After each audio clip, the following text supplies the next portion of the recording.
कौन कौन से टर्म्स थे? कौन कौन से टर्म्स थे? बताओ, कौन कौन सा टर्म्स बताते हैं?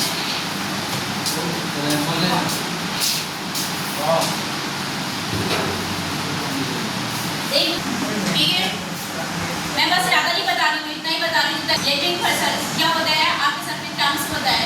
सरफेस फिनिशिंग होती किससे? मशीनिंग और हाथ द्वारा होती है। तो क्या होता है जब फिनिशिंग होती है तो फिनिशिंग की सबसे आखिरी क्रिया, आपने फाइलिंग करी, सब कुछ करी, फिर एक आखिरी क्रिया होती है लेपिंग और होनिंग। होनिंग जो होती है, लेपिंग और होनिंग दोनों क्रियाएं क्या है? सरफेस फिनिशिंग की अंतिम क्रिया है।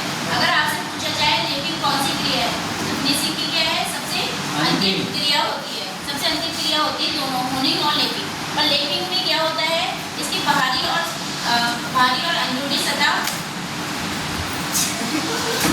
जब हम जॉब में ग्राइंडिंग करते हैं तो जॉब में पार्ट के अधिक सूचित, यानी कि हमने फिनिशिंग करी लेकिन उसका अधिक सूचित चाहिए। क्या होता है, अराउंड छोड़ देते हैं ना कि अगर 5 का है और हमने 5.2 का जॉब बना लिया, फिनिशिंग कर ली, लेकिन जो 2 रह गई 0.02 उसको हमने फिनिशिंग के जरिए, लेपिंग के जरिए हमने उस पैटर्न को हटाया, तो यानी अधिक शुद्ध साइज मिल गया। अगर हमें 5 चाहिए था, 5 के करीब ही मिल गया। तो यानी कि लेपिंग क्या है?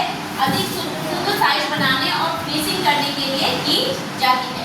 लेपिंग अंदरूनी और बाहरी दोनों सतह पर की जाती है। एक याद रखना, जो जॉब होगा आपका फ्लैट भी हो सकता है, ठीक है, फ्लैट वगैरह होता है सरफेस, जिसकी अंदरूनी और बाहरी दोनों सतह की जाती है। लैब टूल्स क्या होता है आपका? ये हो जाएगा आपका, ठीक है, ये आपकी जॉब हो गई।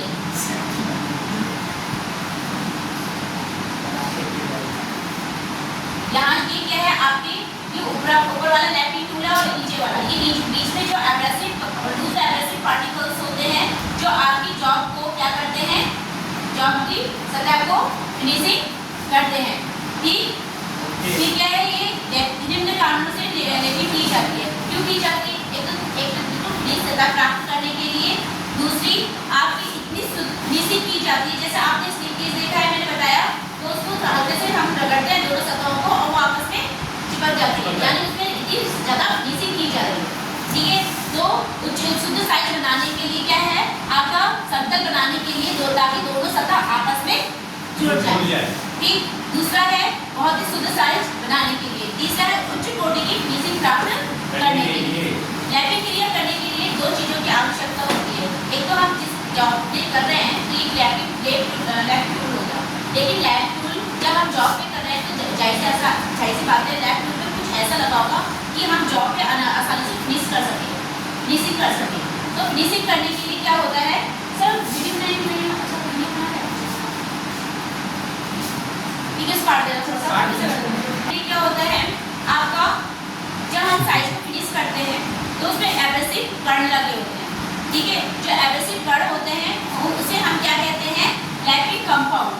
और यानी लैप टूल और लैपिंग कंपाउंड द्वारा लैपिंग की आवश्यकता होती है। अब आता है आपका लैप टूल।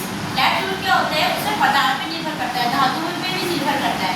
अब हमें नर्म धातुओं पे लैपिंग करनी है, तो नर्म धातुओं को लैपिंग करने के लिए इसके कौन से टूल्स लिए जाएंगे? नर्म धातु के टूल्स लिए जाएंगे, जैसे आपका कास्ट आयरन और पीतल। ठीक है, और कुछ धातुओं के बनाए जाते हैं जैसे एल्यूमिनियम, तांबा।